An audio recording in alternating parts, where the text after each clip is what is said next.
Think back to the very first time you walked into the shotgun room in Resident Evil HD Remaster. There's a shotgun mounted on the wall, and your brain immediately says, weapon equals power. So you grab it. Of course, Resident Evil doesn't give you anything for free. The moment you take it, you try to leave. The doors are locked.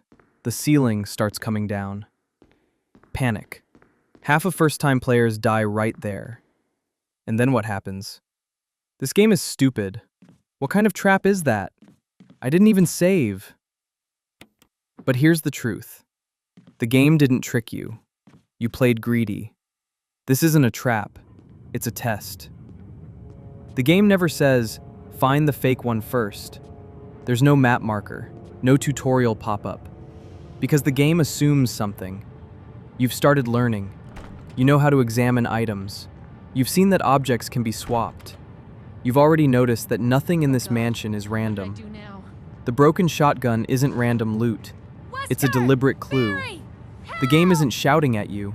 It's whispering, this house has rules. Pay attention. If you don't, the ceiling comes down. The Barry question, help or manipulation? If you're playing as Jill, Barry shows up and saves you. On the surface, that feels generous. But look closer. When Barry rescues you, you start trusting him. You see him as protective. A connection forms. And later, when decisions involving Barry appear, that emotional memory matters. This isn't just a rescue scene. It's intentional character investment. For a 90s survival horror game, that level of psychological layering wasn't accidental. What if you're playing as Chris? No Barry, no rescue. You mess up, you die. Less inventory space, less support, more pressure. Same room, completely different experience.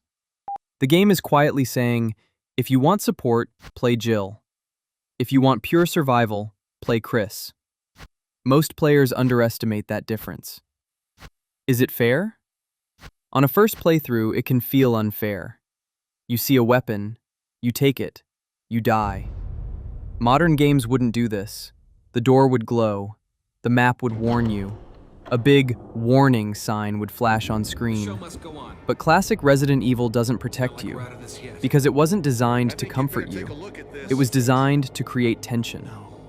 The shotgun room teaches you three things. This mansion isn't safe. Nothing is free. Every decision has consequences. What really happens here? After this moment, something changes. You start scanning rooms more carefully. You hesitate before grabbing items. You calculate risk. The game just changed how you play. And it did it without a single tutorial screen. That's design power. Now the real question, is this genuinely good design? Or are we defending it because of nostalgia? If a brand new game did this today, would people call it bad design? Or are we romanticizing the 90s?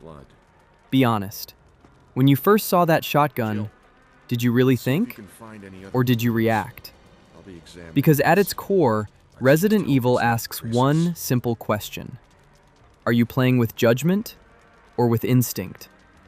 And the answer to that question determines what kind of player you are. Look out! It's a monster! What if the manipulation didn't start in the shotgun room?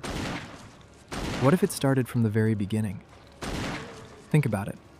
Throughout the game, Barry keeps helping you.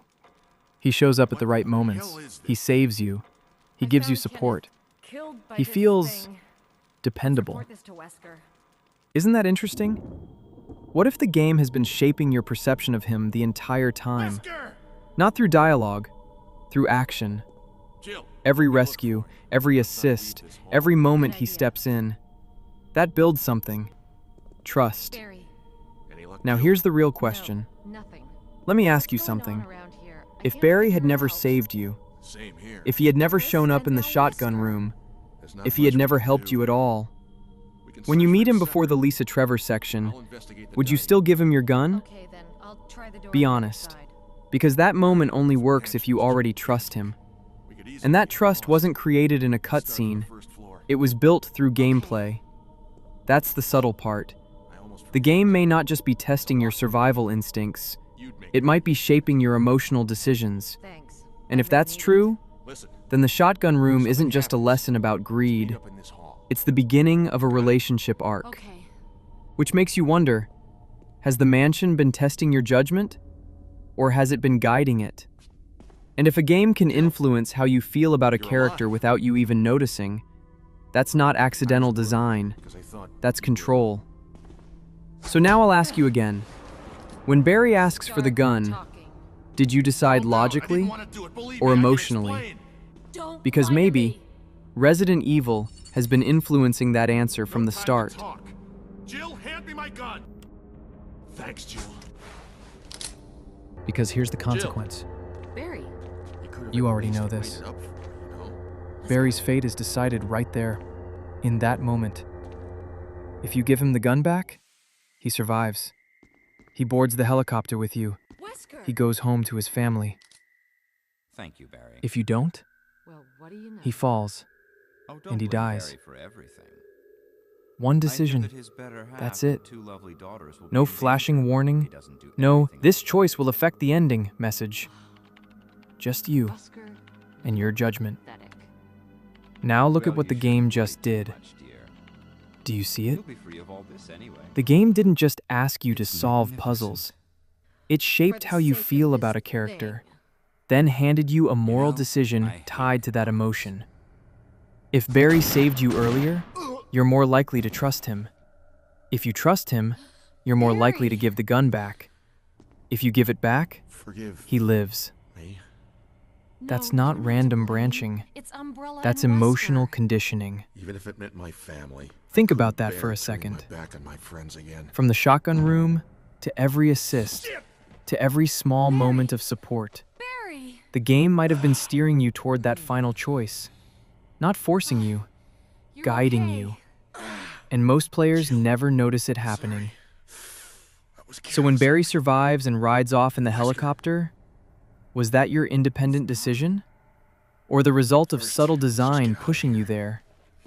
Because if a game can influence your trust, and then tie a life or death outcome to that trust, that's powerful. So here's the question. Do you see how Resident Evil might be directing you without you realizing it? Not through cutscenes, not through dialogue, through experience. You made it. And once you notice that, you start wondering something bigger. How many of your choices in games are actually yours? And how many were designed to feel like they were?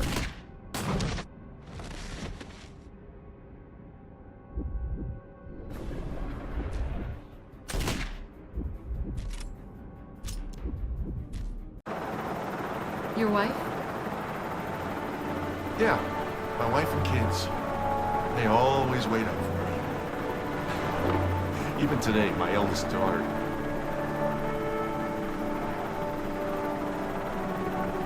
I didn't mean to. It's okay. He's alive. I just know.